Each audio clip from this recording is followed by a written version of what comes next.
तो भगवा त्रिशूल यात्रा में महिपाल ढांडा जी का आपने जिक्र किया, और क्या मैं इसको यूँ मानूं कि यह भाजपा का कुछ ना एजेंडा है? ना ना भाई, सरकार से कोई लेना मैं देना नहीं? सरकार ना, मैं भाजपा का पदाधिकारी ना भाजपा का कार्यकर्ता। आज तक मैंने, आपने देखा होगा महिपाल ढांडा जी तो हैं भाजपा के। उन भाई उनकी सोच तो हो सकती है ना, सोच को आप पार्टी थोड़ी बांध सकते हो। नहीं, ठीक है। आज अगर हम जहाँ खड़े हैं, हमने तो किसी बीजेपी वाले को नहीं बुलाया, सारे के सारे नॉन बीजेपी वाले हैं, लेकिन उनका ये व्यक्तिगत विचार था कि मंदिरों का उत्थान कैसे हो। तो उस मंदिरों के उत्थान के आइडिया को 10 उन्होंने जोड़ा, 10 आपने जोड़ा, 10 ऐसे ने जोड़ा। तो 10 लोगों से डिस्कस किया, 2-4 हमारे पूजनीय स्वामी दयानंद सरस्वती जी है जी, ये है त्रिशूल है, ये है। अब इसको कितने नजदीक से आप देखने लगे? भाई। मेरे को ये लगता है कि ये देखने का नजदीक का दूर का भाव है। अगर आप आंख बंद करके अपने कमरे में बैठ जाओगे, इसमें देखोगे तो वहां भी दिख जाएगा। 2 महीने पहले दीप सिंह जी इनको कैसे देखा करते, आज क्या परिवर्तन है? मैं पिछले बचपन से मेरे पिताजी सत्संग में लेके जाते थे जब मैं 2 साल का था। आज के दिन पंडित का बेटा पंडित नहीं बनना चाहता, कर्मकांड नहीं करना चाहता।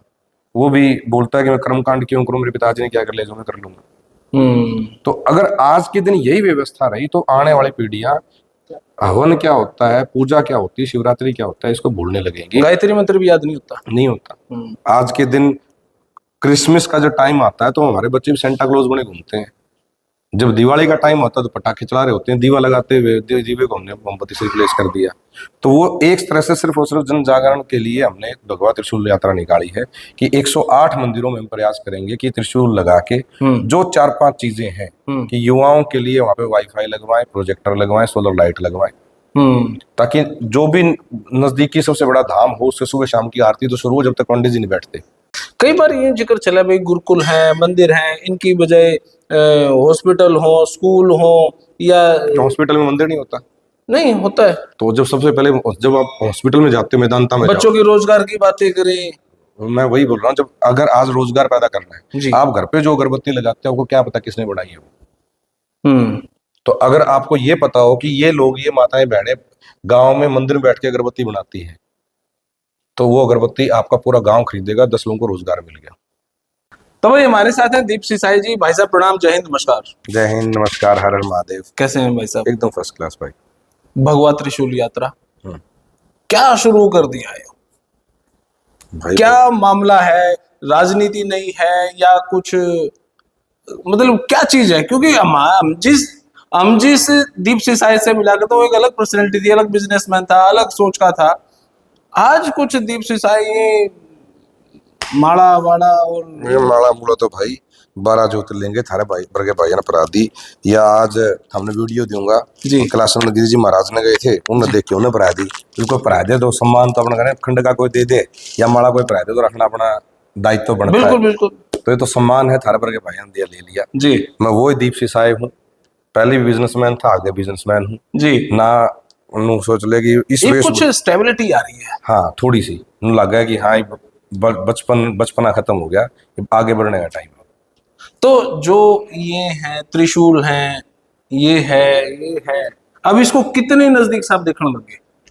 भाई मेरे को ये लगता है कि ये देखने का नजदीक का दूर का भाव है। अगर आप आंख बंद करके अपने कमरे में बैठ जाओगे, इसमें देखोगे तो वहां भी दिख जाएगा। 2 महीने पहले दीप सिंह जी इनको कैसे देखा करते, आज क्या परिवर्तन है? मैं पिछले बचपन से मेरे पिताजी सत्संग में लेके जाते थे जब मैं 2 साल का था। और आज भी मेरे घर आप जाएंगे तो खाना बाद में बनता है हमारा, पहले भगवान का भोग लगता है। अब से नहीं, जब से मैं पैदा हुआ तब से लगता है। तो मैं उस परिवार में जन्म लिया, जो मेरा परिवार, मेरे पिताजी स्पेशल एबल्ड है, ठीक है, विशेष क्या बोलते हैं उनको, विकलांग को एक नया वर्ड दिया ना, दिव्यांग। तो जी दिव्यांग थे, उसके बावजूद उन्होंने हमें जिस तरह से पढ़ा लिखा के बड़ा किया, तो उन्होंने एक ही चीज हमेशा सिखाई कि भाई भगवान है और उसको जब तक मानोगे तो आप स्टेबल रहोगे। हम मान्य पहले भी कर दे। अब 2-3 महीने जब ये महाकुंभ का पूरा हुआ तो हमें लगा कि मेरे शिवालय में मैं जब गया 3 महीने पहले भंडारा हुआ था, मेरे गांव में 12,000 आदमी है, बड़ा गांव है हरियाणा में, सिसाई में जी। और उस भंडारा में 120 आदमी थे, और भंडारा किसी एक व्यक्ति विशेष का नहीं था, गांव के उस मंदिर का गेट बनवाया था गांव ने मिलके, पूरी चूल्हा न्यून थी, पूरी चूल्हा न्यून। तो 120 लोग भंडारा में आए 12,000 में से। तो ये आप उसको देख के क्या सोचोगे? मेरी वाइफ सिख है, साधारणी है, मेरा बेटा 4 साल का था, वो गुरुद्वारे में अपनी माँ के साथ जाता था, हर रविवार को गुरुद्वारा जाती है, वो अब भी जाती है। और उसी बेटे को 2018 में मैं मेरे गांव में ले गया, उसी शिवालय में। उसने पूछा पापा व्हाट इज दिस, थोड़ा इंग्लिश बोलने वाला बड़ा पैदा हो। मैंने कहा बेटा भगवान का घर। तो बोले मम्मी जो लेके जाते हैं वो क्या है? वो किसका घर है? तो बोले वही भगवान का घर है। That is clean, this is dirty. तो जब आपका बेटा आपको ये चीज बोल दे कि that is clean, this is dirty, तो आप क्या सोचोगे? मतलब क्यों यार गुड़गांव बैठे हो, क्यों दिल्ली बैठे हो यार? मतलब जो आपकी आने वाली पीढ़ी है वो उस शिवालय को नहीं मान रही जहाँ पे हमारे परदादे दादे माँ बाप माथा टिका टिका के उस कम बड़े हो गए, और हम दोबारा से उसे गाड़ी में बैठांगे, दोबारा गुड़गांव जाके भूल जाएंगे, अगली शिवरात्रि में फिर आवांगे, मात्र सोन रह गए। हाँ। तो अब उस चीज को अगर गांव के युवा को दोबारा जोड़ना है तो उसको बताना पड़ेगा कि इस मंदिर का महत्व क्या है, उस मंदिर को स्थापित किसने किया, कौन सा था बुजुर्ग पितर देवता था। तो जब वो बताया जाएगा, और इस पूरे के पूरे मंदिर में पहले कौन कौन सी चीजें होती थी। मंदिर में पुजारी जी बैठे हैं, 20 साल पहले बता देंगे, मंदिरों में पहले गुरुकुल की तरह शिक्षा का स्थान होते थे, आज गुरुकुल चले गए। पुजारी भी ऑलमोस्ट 50% मंदिरों में नहीं चले गए। वो क्यों नहीं है? क्योंकि हमारा युवा जब जाएगा नहीं, वहां पे कोई दान दक्षिणा चढ़ाएगा नहीं, तो पेट तो पुजारी जी का भी, पंडित जी का भी है। तो आज के दिन पंडित का बेटा पंडित नहीं बनना चाहता, कर्मकांड नहीं करना चाहता, वो भी बोलता है कि मैं कर्मकांड क्यों करूं, मेरे पिताजी ने क्या कर लिया जो मैं कर लूंगा। तो अगर आज के दिन यही व्यवस्था रही तो आने वाली पीढ़ियां हवन क्या होता है, पूजा क्या होती है, शिवरात्रि क्या होता है, इसको भूलने लगेंगे। गायत्री मंत्र भी याद नहीं होता। आज के दिन क्रिसमस का जो टाइम आता है तो हमारे बच्चे भी सेंटा क्लॉज बने घूमते हैं। जब दिवाली का टाइम होता है तो पटाखे चला रहे होते हैं, दीवा लगाते हुए दीवे को हमने मोमबत्ती से रिप्लेस कर दिया।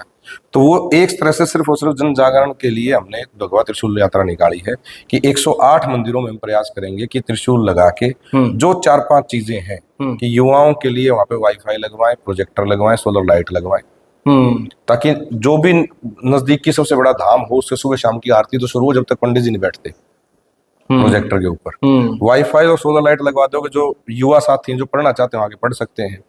धीरे धीरे 6 महीने 1 साल में वहां पे जो मैं काम करता हूँ नहीं, तो मैं ड्रोन बनाने लग गया। जो काम करता था वो काम करता था मैं कौशल विकास का। सरकार करोड़ों रुपए देती है, जहाँ पे वो कौशल विकास का पैसा मेरे जैसे ही लोग अच्छा बुरा करके सरकार से लेने की कोशिश करते हैं। अगर उस मंदिर अच्छा बुरा करके स्पष्टवादिता है मैं बता रहा हूँ भाई, मैं तो अच्छा बुरा 10 साल तो मैंने किया है ना, ठीक है। तो अगर वही पैसा मंदिर में आए, उस गुरुकुल में, मंदिर के नाम पे सरकार पैसा देगी नहीं, लोग कहेंगे मंदिर को प्रमोट कर रहे हैं, लेकिन गुरुकुल तो दे सकती है ना। जब वो मदरसों में पैसा जाता है तो हमारे गुरुकुलों में भी आ सकता है। तो उस गुरुकुल जब चलेगा तो मंदिर का अपने आप जो प्रारूप है उसके संसाधन बढ़ने लग जाएंगे। जब बढ़ने लग जाएंगे तो वहां पर परमानेंट पुजारी जी भी होंगे, वहां पे सुबह शाम की आरती भी प्रॉपर ढंग से होगी, और जो लोग आ रहे हैं उनको, जैसे गुरुद्वारे में गुरुबाणी चलती है, उस मंदिर में 24 घंटे हमारे जितने भी शास्त्र हैं, जितने भी ग्रंथ हैं, उनकी जो भावना जाएगी आने वाले युवाओं को, आने वाले बच्चों को। जब कान में कोई ना कोई सीख 100 में से एक भी गई, हो सकता है, मुझे लगता है कि उनको कुछ ना कुछ सीखने को जरूर मिलेगा। कई बार ये जिक्र चला भाई गुरुकुल है, मंदिर है, इनकी बजाय हॉस्पिटल हो, स्कूल हो, या हॉस्पिटल में मंदिर नहीं होता? नहीं होता है। तो जब सबसे पहले जब आप हॉस्पिटल में जाते हो, मैदानता में बच्चों की रोजगार की बातें करें, मैं वही बोल रहा हूँ, जब अगर आज रोजगार पैदा करना है, आप घर पे जो अगरबत्ती लगाते हैं आपको क्या पता किसने बनाई है वो। तो अगर आपको ये पता हो कि ये लोग, ये माताएं बहनें गांव में मंदिर में बैठ के अगरबत्ती बनाती हैं, तो वो अगरबत्ती आपका पूरा गांव खरीदेगा, 10 लोगों को रोजगार मिल गया। अगर आप विलेज लेवल एंटरप्रेन्योरशिप की बात करो तो उसका उद्गम स्थल सिर्फ और सिर्फ मंदिर बन सकता है। तो क्या आपके एजेंडे में रोजगार भी है? मेरा एजेंडे में सारा रोजगार ही है। त्रिशूल तो ये बात क्या लगाया है कि भाई त्रिशूल लगा दिया, 12 ज्योतिर्लिंग 4 धाम जाए, अब आपके मंदिर में ही सारा कुछ है, इस मंदिर में पूज लो, और इस मंदिर को आप रोजगार की तरह कि अगर आज मंदिर में 100 बहनें हर साल पढ़ेंगी तो 50 तो रोजगार ले पाएंगी। अगर पेपर पे आज के दिन सारे एंट्रेंस टेस्ट हैं, अगर 100 बालक उसमें बैठ के पढ़ लिए पूरे साल में, 10 ने भी सरकारी टेस्ट पढ़ दिया, मंदिर ने याद तो करेगा बाबा का नीचे बैठा था, बाबा ने पढ़ाया हूँ भाई। तो युवाओं को मंदिर से कैसे जोड़ा जाए, पूरा का पूरा प्रारूप त्रिशूल, भगवा त्रिशूल यात्रा का इसके आसपास है। ये पूरा का पूरा गांव मंदिर से जोड़ा जाए, ये दिमाग में आइडिया किन के आया? ये सबसे पहले जो आइडिया आया था वो आया था हमारे बड़े भाई हैं, तब तो वो मंत्री भी नहीं थे, महिपाल ढांडा जी। वो बचपन से गुरुकुल में पढ़े हैं, आर्य समाज जी है। फिर भी उन्होंने कहा था कि अगर गुरुकुल में, कुरुक्षेत्र गुरुकुल में आप जाएंगे तो कितने लोगों का आज भविष्य है। जिस गुरुकुल में मैं पढ़ता था वो गुरुकुल बंद हो गया। वो गुरुकुल बंद किस वजह से हुआ? क्योंकि वहां पे एडमिशन नहीं आए, यही है ना। सही बात है। तो जब एडमिशन क्यों नहीं आया? क्योंकि जो डिलीवरी है उस गुरुकुल की, वो डिलीवरी उन बंदों को लगा नहीं होगा कि यहाँ पे कुछ मिलेगा, तो उन्होंने आना छोड़ दिया और गुरुकुल बंद हो गया। सरकार का भी योगदान नहीं था। लेकिन अब तो सरकार दे रही है ना, सरकार आई कब से है? सही बात। गुरुकुल वाली सरकार तो हमारे टाइम में तो बंद हो चुका था, वो दूसरी सरकार थी। हाँ, तो अब जब आई है तो उसका फायदा उठा लो। वो कह रहे हैं हम देंगे तो अब फायदा उठा लो। पहली बार सरकार ने कौशल विकास में कर्मकांड को एक सिलेबस माना है कि भाई 7 लाख गांव है, एक गांव में 2-2 पंडित भी ट्रेन करोगे, 14 लाख लोगों को डायरेक्ट रोजगार मिल रहा है। और मिल रहा है भाई, ये तो कोई किताबी कीड़ा नहीं है। 7 लाख गांव में 2 पंडित तो चाहिए जी। अगर उनको 3 महीने का 4 महीने का अंग्रेजी का सारा पढ़ना कैसे, मतलब बच्चों से मिलो तो पान खाते हुए मत मिलना, बच्चा पूछेगा हे हाउ आर यू तो बोलना बेटा I am fine how are you. जब पंडित उस लेवल के आएंगे तभी तो बच्चे उनसे जुड़ेंगे। अब संस्कृत में क्या बोल के मन आपने समझ में नहीं आवे तो बालक तुम होंगे हो भाई ये तो क्या बोल रहे हैं पापा पता ही नहीं, 10 मिनट बैठेंगे फिर चले जाएंगे। सीखने को जब तक उस हवन में उस पूजा में नहीं मिलेगा, बच्चों का रुझान उसमें नहीं आएगा। तो इस सारे का सारा जो कहावत है वो है शिक्षा कैसे बढ़े, और शिक्षा से उसमें मूल्य कैसे आए, मूल्य से उनमें भाव कैसे आए, और भाव से उनमें फिर उस मंदिर के लिए सम्मान कैसे आए। ये सारा भगवा त्रिशूल यात्रा। तो भगवा त्रिशूल यात्रा में महिपाल ढांडा जी का आपने जिक्र किया, और क्या मैं इसको यूं मानूं कि यह भाजपा का कुछ एजेंडा है? ना ना भाई, सरकार से कोई लेना देना नहीं। सरकार ना मैं भाजपा का पदाधिकारी ना भाजपा का कार्यकर्ता। आज तक मैंने आपने देखा महिपाल ढांडा जी तो है भाजपा के। भाई उनकी सोच तो हो सकती है ना, सोच को आप पार्टी थोड़ी बांध सकते हो। ठीक है। आज अगर हम जहाँ खड़े हैं, हमने तो किसी बीजेपी वाले को नहीं बुलाया, सारे के सारे नॉन बीजेपी वाले हैं, लेकिन उनका ये व्यक्तिगत विचार था कि मंदिरों का उत्थान कैसे हो। तो उस मंदिरों के उत्थान के आइडिया को 10 उन्होंने जोड़ा, 10 आपने जोड़ा, 10 ऐसे जोड़ा, तो 10 लोगों से डिस्कस किया। 2-4 हमारे पूजनीय स्वामी दयानंद सरस्वती जी हैं जी, उसके बाद नवल किशोर महाराज जी हैं जी, बाबा बालकनाथ जी हैं जी। ऐसे साधु संतों से जब मिले तो उन्होंने बताया कि भाई ये कमियां और ये हो सकता है। तो उन्होंने जो प्रेरणा दी उन प्रेरणा से हम काम कर रहे हैं। तो आज हरियाणा में एंट्री करी है आपने, तो हरियाणा का ये पहला मंदिर क्या विशेष था कुछ यहाँ पे आने? ये 5000 साल पुराना महाभारत कालीन मंदिर है। हमें नहीं पता इस बात का। तो बस यही बताने के लिए त्रिशूल यहाँ लगेगा कि त्रिशूल जब यहाँ लगेगा शोभा यात्रा निकलेगी, आसपास के 20-50-100 गांव को पता चलेगा कि भाई 5000 साल पुराना मंदिर है, इसमें तो आना शुरू कर दो। तो उन मंदिरों का इतिहास दोबारा से रिराइट करना ही हमारा उद्देश्य है। चलो बहुत बहुत शुक्रिया सर आपका। जय श्री राम। जय श्री राम। हर हर महादेव।